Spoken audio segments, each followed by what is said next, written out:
Sí, muy buenas tardes. Como parte de la organización, quiero consumir unos minutos de mi intervención para externar mi agradecimiento, a don Pablo, que nos acompaña, un expositor de talla internacional, y a los miembros, a mis compañeros de mesa, por sus intervenciones y muy especialmente a todo el público que se ha hecho presente hoy. Por lo general, dicho esto,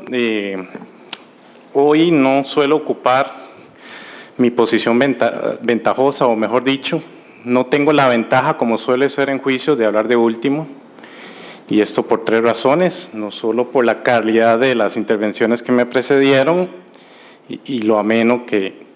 estuvo, con lo cual espero no aburrirlos. La segunda razón, de ser el último y con eso tratar de no ser repetitivo, y también la hora, con lo cual voy a tener la mayor de las consideraciones con ustedes. El tema propiamente de las experiencias en el control de las conductas omisivas,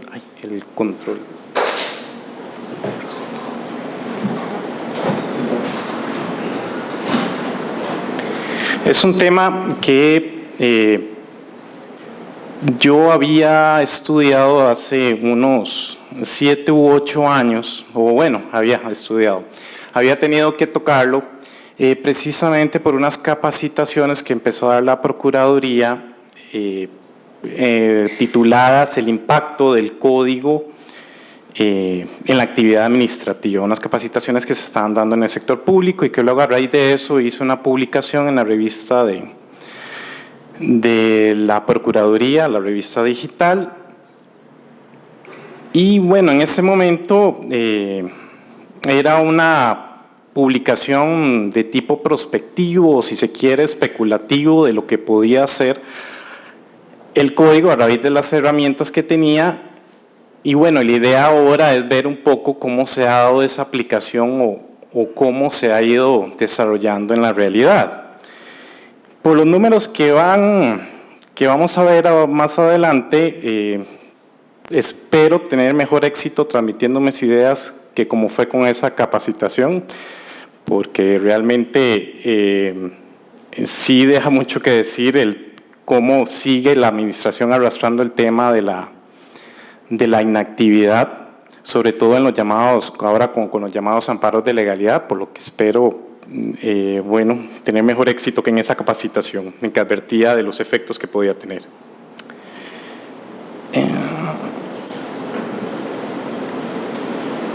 El esquema que voy a seguir, muy rápidamente,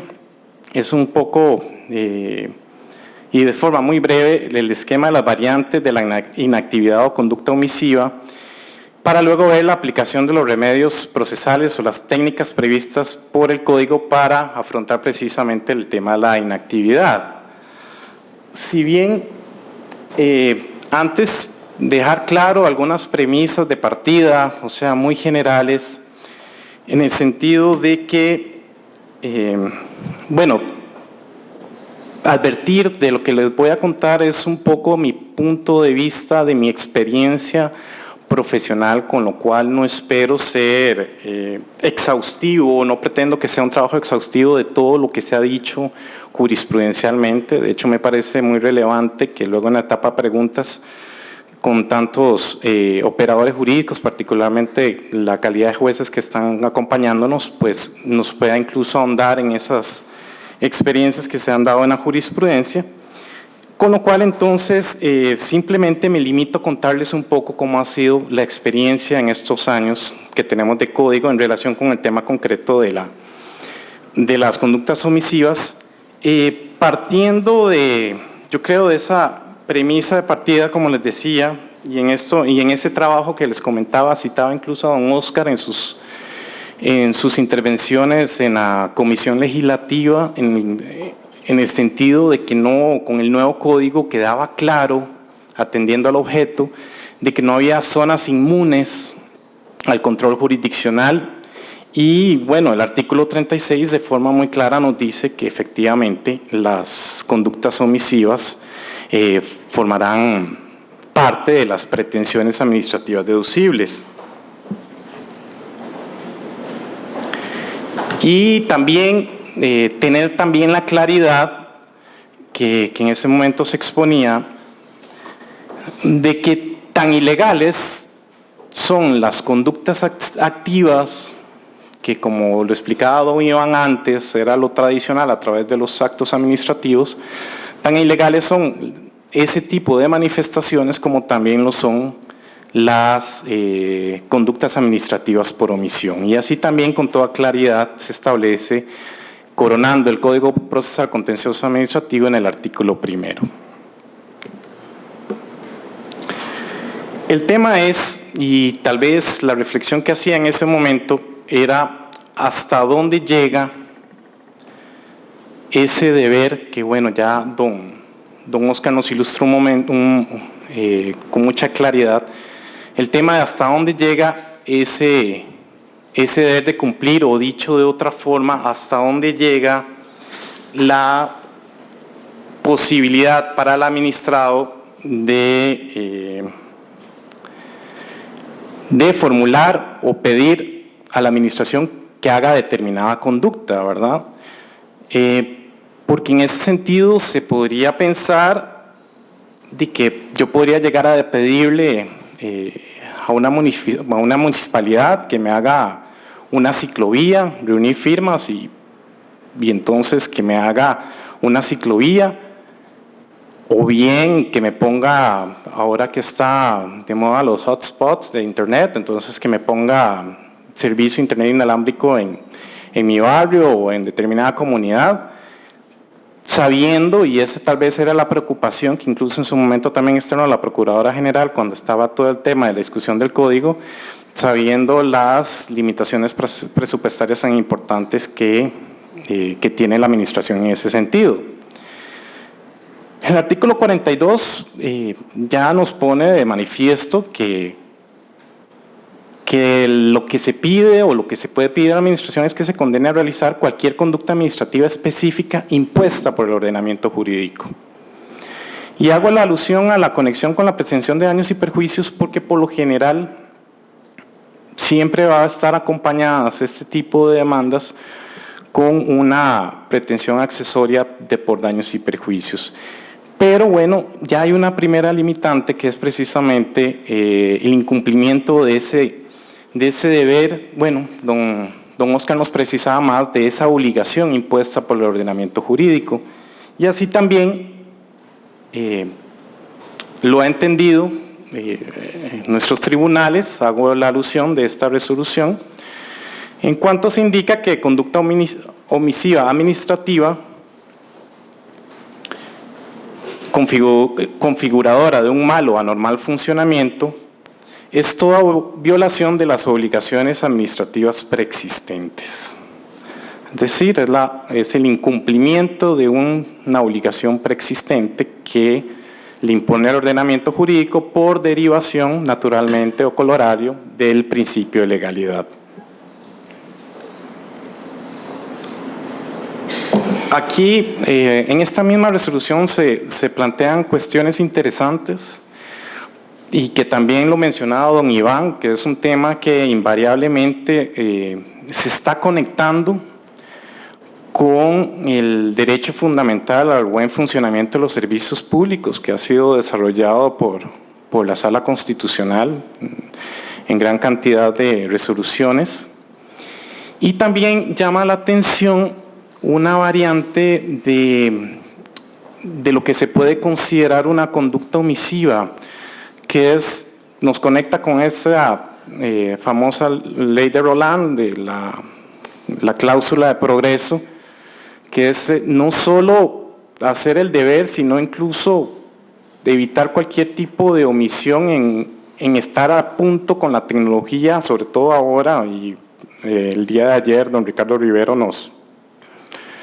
nos indicaba que era el tema de boga en este momento, el tema de la discrecionalidad técnica, no tan discrecionalidad, en el sentido de que hasta qué punto puede haber una omisión de la administración en prestar un servicio que no esté con el estado del arte, de la técnica o de la materia en la que nos encontremos, con lo cual se abre todo un panorama, si se quiere, algo novedoso en este tema mismo de las conductas omisivas. Y lo digo por referencia a esta cita que se hace en esta resolución en cuanto a que se trataba de un tema de la Junta Administrativa del Registro Nacional, un caso de responsabilidad del registro, en el que se indica la realización de estos fines imponían a la Junta Directiva como órgano directivo acrisolar de manera constante y permanente las técnicas existentes y la incorporación de nuevas en aras de no frustrar las legítimas aspiraciones del legislador y la efectiva protección de los derechos de las personas usuarias inspiradas en razones de conveniencia pública. Entonces vemos cómo ya también en este tipo de actividades de servicio público, sobre todo, pues se puede configurar una suerte de inercia por parte de la administración en no estar, como les decía antes, a punto con el estado de arte de la actividad de que se trate. Y ya no solo, digamos, por una falta de cumplimiento de una obligación legal como típicamente lo hemos entendido. Dicho esto, quiero también ver el tratamiento que se le ha dado al tema de la prescripción para actuar, en este caso, sobre todo en temas cuando se pide, como les decía al inicio, una responsabilidad por daños y perjuicios por una conducta omisiva. El criterio que se ha indicado, por lo menos la sección sexta del Tribunal Contencioso, aplicando el efecto continuado que se deriva del artículo 40, es que ese plazo de prescripción, nos referimos al cuatrienal de la Ley General de Administración Pública, no inicia hasta que la omisión productora del daño hubiese sido subsanada. Es decir, mientras se mantenga la indolencia, el criterio del Tribunal Contencioso es que no estaría corriendo ese plazo de prescripción para reclamar los daños y perjuicios. Y en este caso, era un caso específico de una omisión, que vamos a ver más adelante, una omisión normativa, es decir, una omisión del Poder Ejecutivo en reglamentar una ley. Me quedo con la reflexión de don Oscar en el sentido de que hasta qué punto, qué pasa si duran 10 años y no se ha dado ninguna reclamo o instancia por parte de un particular en que se haga esa reglamentación, cuando él nos hablaba de las potestades renunciables de la administración incluso. Entonces, con esta posición, pues habría que pensar que ese plazo no estaría corriendo y ya entraríamos en discusión con otro valor sumamente importante de nuestro ordenamiento jurídico, que es la seguridad jurídica. Ahora bien, la clasificación que don Oscar también nos hablaba un poco, yo nada más lo hago para efectos un poco de más que todo ilustrativos, y yo me quedo en esto con la clasificación precisamente de don Alejandro Nieto, que había estudiado este tema por cerca de 50 años, que habla de la conducta omisiva formal y de la conducta omisiva material, la formal entendida como esa pasividad de la administración en dictar declaraciones, actos o resoluciones expresas, por lo general como parte de un procedimiento o de una petición, y la conducta omisiva material como aquella omisión de actuaciones materiales o técnicas de la administración en el marco de sus competencias ordinarias, señalización de vías, relleno de huecos, etc. A su vez, y no voy a detenerme mucho en esto, la conducta omisiva formal la divide don Alejandro en la procedimental, que es por lo general la omisión de esos actos de trámite. Puede ser, por ejemplo, que se dicte una resolución, pero nunca se llegue a notificar, que eso es pan de todos los días con el tema de la administración, o pasa ese poco valor que se le da a un acto tan relevante como la administración, o bien la apertura de un procedimiento y nunca se llega a hacer un traslado de cargos. Luego la silencial, que es la omisión de los pronunciamientos resolutorios expresos. Y bueno, el tema que les comentaba, la inactividad normativa, ¿verdad? Cuando no se omiten esos reglamentos pese a establecerse en una ley. La conducta homicida material, bueno, ya se despliega en una serie también de clasificaciones que en derecho pues somos muy dados a este tipo de clasificaciones. Don Alejandro, bueno, como les digo, me quedo en aquel enlace que habla de una conducta homicida material interna, que por ejemplo cuando no se hacen nombramientos en propiedad de funcionarios que están nombrados interinamente, la inercial, que también ya veremos que hay un recurso técnico exclusivo para ese tipo de omisión, que es cuando no se da la ejecución de actos administrativos dictados por la administración. La resistencial, que es una de las más graves, que es cuando hay incluso una resolución expresa de los tribunales para que se cumpla un determinado acto y la administración sigue reticente. La llamada contralegal, que es el incumplimiento de obligaciones concretas, por ejemplo, cuando no se le paga a un contratista que construyó una obra pública. La prestacional, que nos mete de lleno en el campo de los servicios públicos. La de intervención, que es propia de todas esas facultades de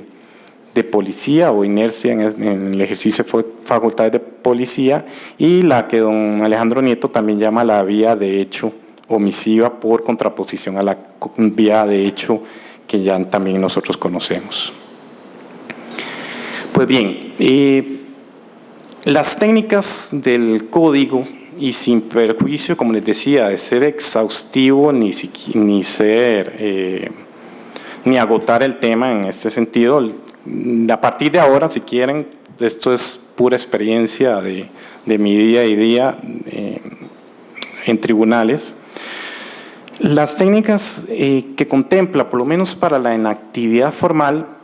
ya muchos los conocemos, es el llamado amparo de legalidad,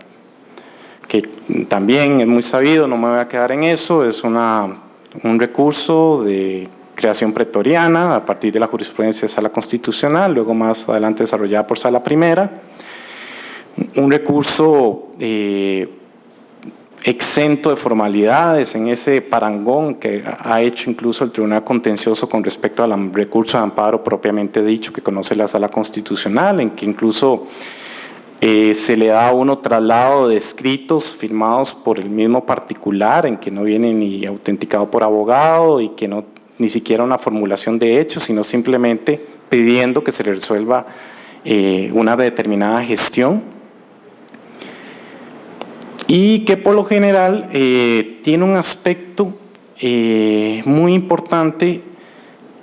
que don Ricardo Rivero ayer lo mencionaba como una alternativa o como un mecanismo que yo siento ha dado su resultado,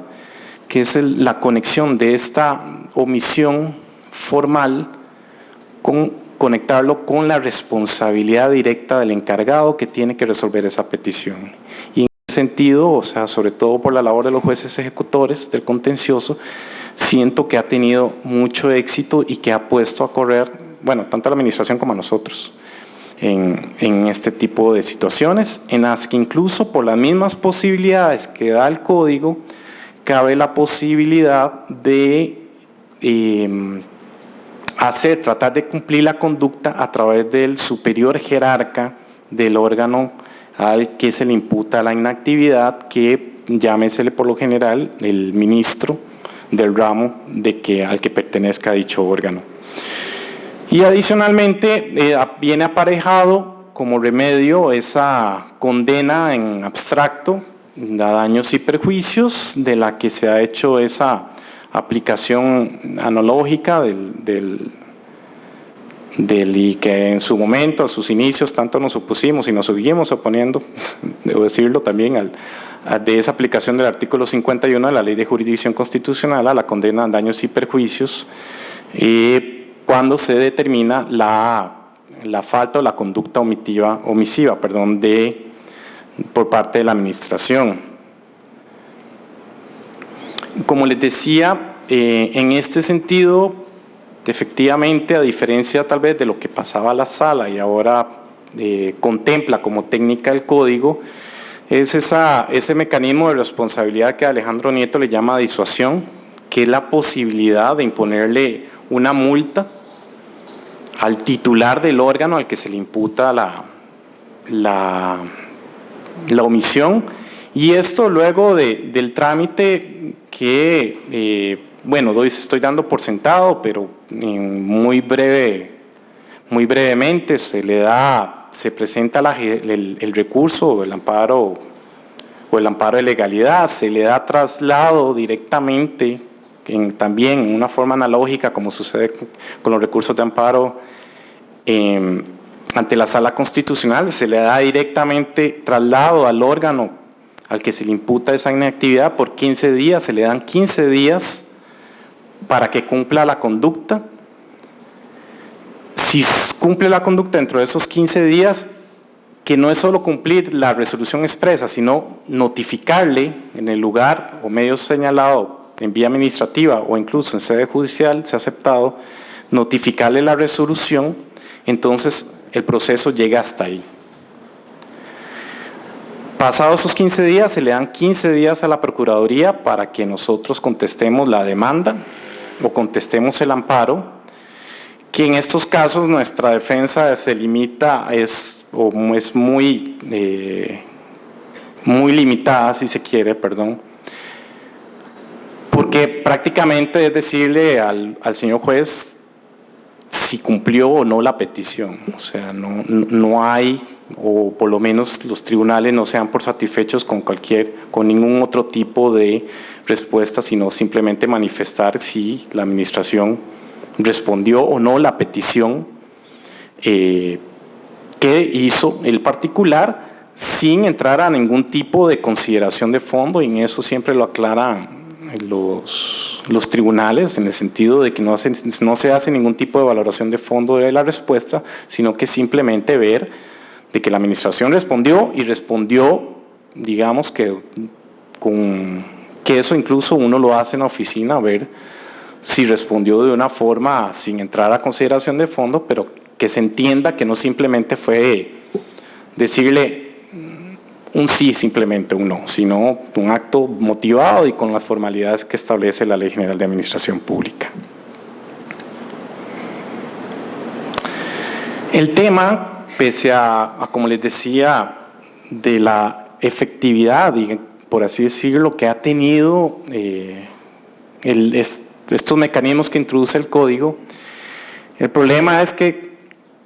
si se quiere, la jurisdicción contenciosa o la misma normativa ha sido víctima de su propio éxito, ¿verdad? Y es un tema, es decir, el problema que tenía la Sala Constitucional nos parece que lo tiene ahora el Tribunal Contencioso, y bueno, y como pueden ver de estos números tomados de la Procuraduría, pues también lo tenemos nosotros, ¿verdad? De los 11.495 casos que solo en lo que llevamos del 2015 han entrado, 6.900 pertenecen, digamos, al área del área de derecho público o propiamente de la jurisdicción contencioso administrativa. Ahora bien, de esos 11.495 casos, 5.822, es decir, el 51%, son amparos de legalidad. Con lo cual son cifras que bueno, llaman un poco a la reflexión desde diferentes puntos de vista, más allá del agobio que tenemos, algunos de los compañeros que estamos aquí presentes, o sea, del agobio que tenemos en nuestra oficina, porque al final nuestra labor, como les decía, al ser un tema de que se le responda lo que pidió no necesariamente de forma favorable, pero lo que pidió el administrado, al final los procuradores nos volvemos como tramitadores o gestores de la administración, apurando plazos o apurando resoluciones, que suele, que además del tiempo que consume, ¿verdad?, es un poco, sale de la naturaleza normal de nuestras funciones. Entonces, si a eso se le añade que al 2015 se han dado 3.609 expedientes de amparo de legalidad conciliados en conciliaciones masivas, que bueno, esta cifra es el atípico tópico ese de ver la copa medio llena o medio vacía, ¿verdad? O sea, desde un punto de vista positivo, que la administración esté conciliando tanto, se podría decir, ¿verdad?, a partir del código, pero siempre la preocupación, bueno, desde el punto de vista de la función sustantiva de la Procuraduría, del tiempo que consume estas conciliaciones y también del tiempo que le consume a la jurisdicción contenciosa. De toda suerte que efectivamente llama a una serie de reflexiones. Uy, sí, ya me voy cerrando. Estas cifras, como les comentaba, que nos hemos vuelto en realidad como tramitadores,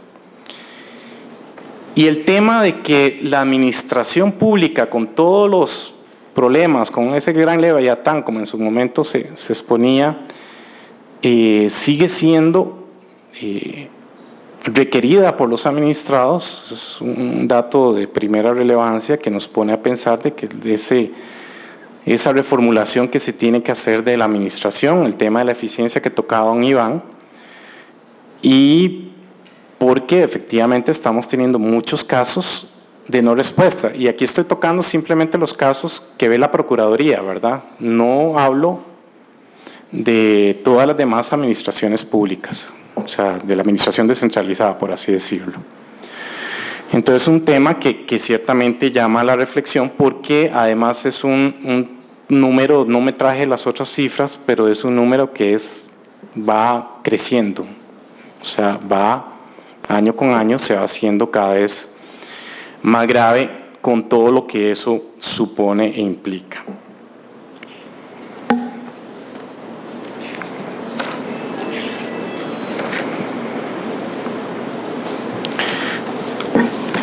Hay también otra técnica, no lo metí en una filmina, pero bueno, hay un poco de esto, lo hablábamos ahora en el almuerzo, que es con los llamados también la técnica del acto firme y favorable que se contempla en el artículo 176, que es precisamente para combatir esa omisión inercial que les había comentado, que sucede que la administración dicta el acto administrativo, pero no lo llega a ejecutar, que suele suceder en esos casos que le aprueban a una persona una pensión, pero nunca la llegan a incluir en la planilla. Entonces la persona tiene su resolución de que está pensionada, incluso ya renuncia a su puesto, y el punto es que nunca la administración le llega a pagar y pasa tiempo considerable en que no le hacen el pago de su pensión, con el agravante que es el medio de vida de una persona que por lo general de tercera edad. En esto, la ejecución de acto firme y favorable también es una técnica que a mí, en lo personal, en los casos que he tenido que atender, me parece muy eficaz, sobre todo muy célere, muy simple, porque al final también se concreta, en algunos casos en una audiencia oral, si resulta necesario, pero se concreta en ver o determinar en qué punto está la ejecución de ese determinado acto, y con todas las correlativas medidas de responsabilidad del funcionario titular si no llega a ejecutar prontamente ese acto firme y favorable. Un tema sumamente interesante que ya el profesor Perrino lo comentaba ahora en la mañana, que es el tema de las medidas cautelares y de lo que me ha correspondido ver. Y ya con esto voy cerrando para no extenderme más de la cuenta. Efectivamente, el artículo 20 contempla la posibilidad de imponer obligaciones de hacer de forma cautelar. Ahí lo podemos ver en la norma, en el artículo 20. e incluso omisiones con elementos discrecionales. El criterio que yo había visto en los casos de cautelares que me pedían de conductas propiamente omisivas, tenía siempre, por lo general, en primera instancia, por así decirlo, bueno, ante juez tramitador, el tema que siempre se cuestionó era el tema de la instrumentalidad, que incluso don Pablo en su intervención de la mañana nos decía de esos procesos